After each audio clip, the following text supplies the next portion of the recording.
आपका study English with Moni में बहुत बहुत स्वागत है। आज हम टेंस के बारे में कुछ नई चीज़ें सीखेंगे। इस वीडियो में हम ज़रूर ऐसा कुछ सीखेंगे जो आपने टेंस के बारे में अभी नहीं पढ़ा होगा। तो चलिए स्टार्ट करते हैं। तो देखिए बच्चों, जैसे है the gardener is watering the plants in the morning every day. ये एक सेंटेंस है। तो यहाँ पे अगर सिर्फ इतना लिखा होता है द गार्डनर, ये सेंटेंस गलत है फिलहाल।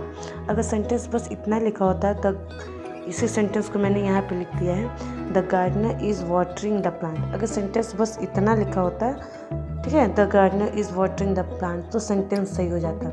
हम इसको मान लेते हैं कि ये क्या है, एक पर्टिकुलर इवेंट है, ये एक पर्टिकुलर सेंटेंस है, ठीक है, ये डेफिनेट सेंटेंस है, ठीक है, किसी एक टाइम पे होने वाला इवेंट है, ठीक है। तो कोई गार्डनर है वो, ठीक है, जब बताया जा रहा है उस समय वो क्या कर रहा है, पानी दे रहा है, ठीक है। ये एक टाइम होने वाला इवेंट है, ठीक है, पर्टिकुलर इवेंट है अगर देखा जाए। लेकिन हमने मॉर्निंग एवरी डे जैसे ही लगा दिया सेंटेंस में, यह पर्टिकुलर इवेंट ना होकर जनरल इवेंट हो गया। तो जनरल इवेंट जो होते हैं वो प्रेजेंट इंडेफिनिट में लिखे जाते हैं। तो इसको हमें लिखना पड़ेगा वाटर्स, हमें इसको वाटर्स लिखना पड़ेगा, ठीक है। आगे देखते हैं। देखिए, they are usually playing cricket in the park, ठीक है। अगर सिर्फ यही सेंटेंस सिर्फ इतना लिखा होता है they are playing cricket in the park, तो हम मान लेते हैं ये पर्टिकुलर इवेंट है, ठीक है, वे क्या है पार्क में किसी टाइम पर खेल रहे हैं, ठीक है, ये हम मान लेते हैं। क्योंकि जो पर्टिकुलर इवेंट होते हैं, जो हमारे पर्टिकुलर इवेंट होते हैं, जो भी आपके पर्टिकुलर इवेंट होते हैं ना, हमारे जो भी पर्टिकुलर इवेंट होते हैं या तो कॉन्टिन्यूअस में लिखे जाते हैं या फिर परफेक्ट में, और जो जनरल वाले जो होते हैं वो हमारे इंडेफिनिट में, प्रेजेंट इंडेफिनिट में लिखे जाते हैं। तो ये सेंटेंस अगर सिर्फ इतना लिखा होता तो ये सेंटेंस सही होता, हम इसको मान लेते हैं कि ये क्या है, आपका पर्टिकुलर इवेंट है। लेकिन जैसे हमने यूजुअली लिखाया तो ये रेगुलर इवेंट हो गया, ये जनरल इवेंट हो गया। आपके जनरल इवेंट जो होते हैं वो आपके प्रेजेंट इंडेफिनिट में लिखे जाते हैं। तो आप इसको ऐसे नहीं लिख पाइएगा आर यूजली ब्रिंग, आपको लिखना पड़ेगा दे, आपको लिखना पड़ेगा इसको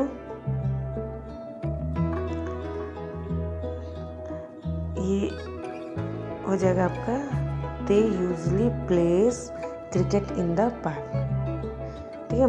फिर आगे देखते हैं। देखिए, इसी बात को यहाँ बताया गया है कि जब कोई पर्टिकुलर एक्शन को अगर हमें रिफ़र करना हो, मतलब है कि डेफिनिट एक्शन, तो डेफिनिट जो एक्शन होता है, पर्टिकुलर एक्शन होता है, या तो हम कॉन्टिन्यूअस में लिख सकते हैं या फिर हम परफेक्ट में लिख सकते हैं, प्रेजेंट इंडेफिनिट में नहीं लिख सकते हैं। प्रेजेंट इंडेफिनिट में जनरल क्या होता है, always, never, seldom, often, usually, generally, frequently, daily, everyday, ये लिखा होता है ना। तो ये आपके जनरल को बताता है, तब आपको उसको प्रेजेंट इंडेफिनिट में लिखना पड़ेगा वैसे एक्शन को। इसको और अच्छे समझते हैं। देखिए, जैसे लिखा है वाटर इज़ बॉइलिंग, ठीक है, तो ये आपका सेंटेंस सही है। मान लीजिए पर्टिकुलर इवेंट है आपका, मान लीजिए आपने पानी बैठाया हो, पानी क्या है, उबल रहा है।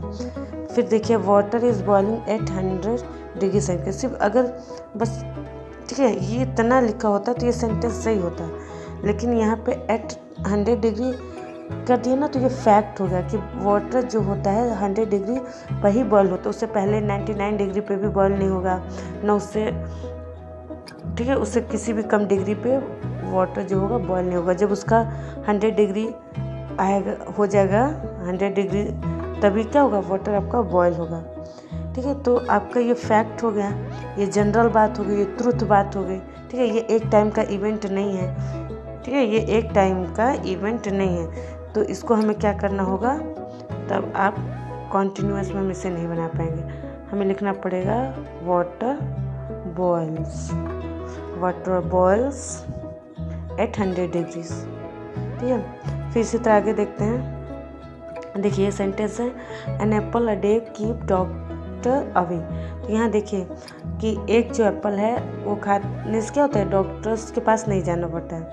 ये भी एक प्रोवर्ब है, ठीक है। तो प्रोवर्ब, क्योंकि प्रोवर्ब है तो ये भी फैक्ट है, ठीक है, ये फैक्ट है। तो आपको प्रोवर्ब भी, आपको क्या होगा, प्रोवर्ब भी वो जनरल होता है, पर्टिकुलर किसी एक इवेंट को नहीं बता रहा, तो वो जनरल बात होता है। जो जनरल बात होता है उसको हमें प्रेजेंट इंडेफिनिट में लिखना होता है। और जो पर्टिकुलर बात होते हैं उसको हम कॉन्टिन्यूअस में भी लिख सकते हैं और परफेक्ट में भी लिख सकते हैं। तो ये एक जनरल बात है। तो आपको लिखना पड़ेगा an apple a day keeps the doctor away. ठीक है, तो देखिए यहाँ पर बताया भी गया है कि प्रोवर्ब्स और यूनिवर्सल फैक्ट ये सब क्या होते हैं, जनरल एक्शन होते हैं और ऑल द टाइम क्या होते हैं, करेंट होते हैं और हमेशा क्या होते हैं, इफेक्टिव होते हैं। इसलिए इनको हम प्रेजेंट डिफिनिट में ही लिख सकते हैं, प्रेजेंट कॉन्टिन्यूअस या परफेक्ट में हम नहीं लिख सकते हैं। और यूनिवर्सल फैक्ट का मतलब क्या होता है, जो यूनिवर्सल फैक्ट का मतलब होता है ना, जियोग्राफिकल फैक्ट, जो आपके जियोग्राफिकल फैक्ट होते हैं या प्रोवर्ब होते हैं वो आपके यूनिवर्सल फैक्ट के अंतर्गत आते हैं। फिर इसको हम और अच्छे समझते हैं। देखिए, our team has won the match yesterday. ठीक है, तो हमारी टीम ने कल मैच जीता था। तो यहाँ देखिए टाइम डिसाइड द टेंस, यहाँ यस्टरडे क्या है, यस्टरडे जो है आपका ये टाइम बता रहा है पास्ट का। ठीक है, तो आपको यहाँ पे आप हैज़ नहीं यूज़ कर सकते, आपको लिखना पड़ेगा our team won the match yesterday. अगर यस्टरडे नहीं लिखा होता तो आपका सेंटेंस सही हो जाता। अगर यस्टरडे मान लीजिए यस्टरडे नहीं होता तो ये हो जाता our team has won the match, सही हो जाता। लेकिन यस्टरडे की वजह से क्या हो गया, आपको यहाँ वॉन लिखना पड़ेगा। फिर आगे देखते हैं, they have launched some new product last year. ये देखिए, अगर ये लास्ट ईयर नहीं लिखा होता तो सेंटेंस आपका सही हो जाता, लेकिन लास्ट ईयर क्या है, ये टाइम दे दिया पिछले साल, तो उसकी वजह से क्या होगा, आपको पास्ट इंडेफिनिट लगाना पड़ेगा, दे लॉन्च्ड होगा। फिर इसी तरह देखिए, they have some informal meeting last year. तो यहाँ देखिए टाइम नहीं लिखा होता तो ये सेंटेंस सही होता है, लेकिन टाइम लिख गया है पास्ट का तो आपको यहाँ भी आपको पास्ट बनाना पड़ेगा, दे हैड यूज़ होगा, they had some informal meeting last year. फिर इसी तरह हम देखते हैं यहाँ, some foreign tourist had visited the museum 2 week अगो।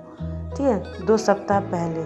तो ये भी आपका पास्ट का टाइम है। अगर ये पास्ट का टाइम नहीं दिया होता, अगर ये मान लीजिए ये नहीं होता, ये नहीं होता तो आपका सेंटेंस सही होता, लेकिन उस टाइम की वजह से क्या होगा, आपको इसको हमें बनाना पड़ेगा सेकेंड, आपको बनाना पड़ेगा विजिट है हटाना पड़ेगा। देखिए पास्ट परफेक्ट ये यूज़ हुआ है। पास्ट परफेक्ट ना रिलेटिव टर्म होता है। पास्ट परफेक्ट अगर 2 सेंटेंस दिया हो तभी हम यूज़ करते हैं। मतलब पास्ट परफेक्ट में क्या होता है, कोई सेंटेंस है उसका रेफरेंस एक दूसरा सेंटेंस पहले से हो तभी हम यूज़ करते हैं। उसको हम एग्जांपल से आगे समझेंगे।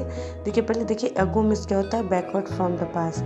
ठीक है, जो पास्ट से हम पीछे जाते हैं, प्रेजेंट से पीछे जाते हैं, वो अगो होता है। मान लीजिए ये हमारा है, ये हमारा प्रेजेंट है, ये पास्ट है।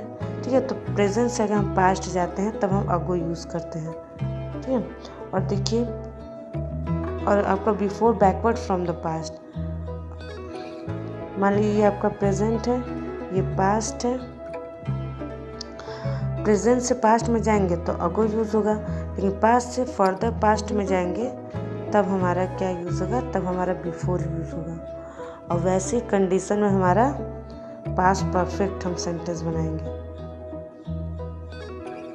अदरवाइज पास्ट परफेक्ट सेंटेंस नहीं बनाएंगे। तो देखिए, when he was born in 1990 his parents had got married 5 years ago। देखिए इसको हम अगो हमने अभी पढ़ा था। अगो क्या होता है, प्रेजेंट से, मान लीजिए प्रेजेंट है, प्रेजेंट से हम पास्ट जाते हैं तो अगो लिखते हैं। ठीक है, तो यहाँ पे जो यूज़ हुआ है ये क्या है, पास्ट परफेक्ट है। पास्ट परफेक्ट में क्या होता है, पास्ट परफेक्ट में आपका मान लीजिए ये प्रेजेंट है, ये पास्ट है और ये हो गया पास्ट परफेक्ट। पास्ट से फर्दर में जाते हैं तो पास्ट परफेक्ट यूज़ करते हैं। तो क्या when we was born in 19, मान लिए उस कब पैदा हुआ था, ये प्रेजेंट 1999 पैदा हुआ था 1990 में। ठीक है, his parent what got married 5 years अगो। वो प्रेजेंट में बता रहा है, वो प्रेजेंट में बता रहा है, मान लीजिए इस समय वो बता रहा है, मान लीजिए वो प्रेजेंट में बता रहा है और पैदा हुआ था पास्ट में, तो इन्हें बता रहेगा 1990 में पैदा हुआ था, उसके पेरेंट्स की मैरिज कब हुई थी, 5 years अगो। तो ये सेंटेंस है, ये पास्ट परफेक्ट में बनेगा। ठीक है, क्योंकि यहाँ पहले से रेफरेंस दिया हुआ है। तो इस केस में यहाँ हम अगो नहीं यूज़ करेंगे, बिफोर यूज़ करेंगे, बिफोर।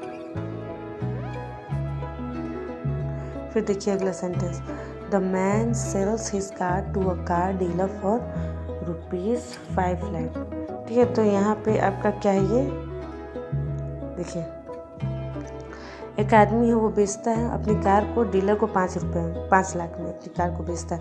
तो मान लीजिए कार एक है, ठीक है, अगर हम सेल्स लगाएंगे तो वो जनरल हो जाएगा। जनरल मतलब वो बार बार होगा। तो कोई भी इंसान एक कार को एक ही टाइम बेच सकता है, बार बार नहीं बेच सकता। तो आपका ये सेंटेंस गलत हो जाएगा। इसको आप या तो इस सेलिंग लिख सकते हैं कि वो अपना क्या है, वो अपना कार बेच रहा है, ठीक है, 5 रुपये में बेच रहा है, अभी बेचने का काम पूरा नहीं हुआ है। या हम इसको विल सेल लिख सकते हैं, या फिर हम क्या विल सेल लिख सकते हैं, या हम सोल्ड लिख सकते हैं। लेकिन प्रेजेंट इंडेफिनिट नहीं यूज़ हो पाएगा, क्योंकि प्रेजेंट इंडेफिनिट ना जनरल एक्शन को बताता है। तो यहाँ सेल्स छोड़ के बाकी सोल्ड है या फिर विल सेल है, तो कुछ भी यूज़ कर लीजिएगा, लेकिन सेल नहीं यूज़ हो पाएगा, क्योंकि सेल जो होता है वो जनरल एक्शन को बताता है। ठीक है, देखिए वही है, एक ही पर्सन किसी चीज़ को बार बार नहीं बेच सकता, मतलब वो डेफिनिट एक्शन है, ये डेफिनिट एक्शन है, इंडेफिनिट नहीं है, जनरल एक्शन नहीं है।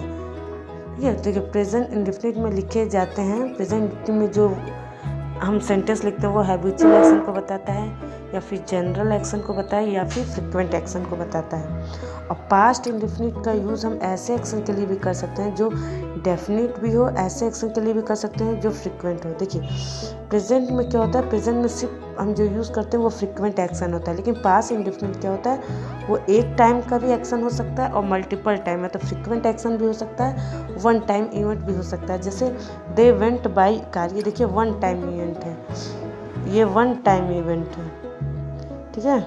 और दे वेंट,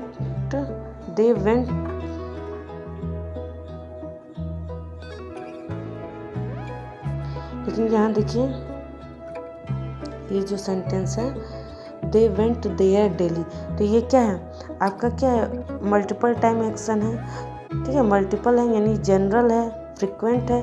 तो आपका पास्ट इंडेफिनिट फ्रिक्वेंट को भी बताता है, वन टाइम इवेंट को भी बताता है, लेकिन आपका प्रेजेंट इंडेफिनिट है केवल जनरल एक्शन के लिए ही यूज़ होता है। तो वही बात कहा गया, past indefinite, past future indefinite one time action भी बता सकता है और बार बार होने वाले एक्शन को बता सकता है, लेकिन प्रेजेंट इंडेफिनिट क्या है, केवल जनरल एक्शन को ही बताता है।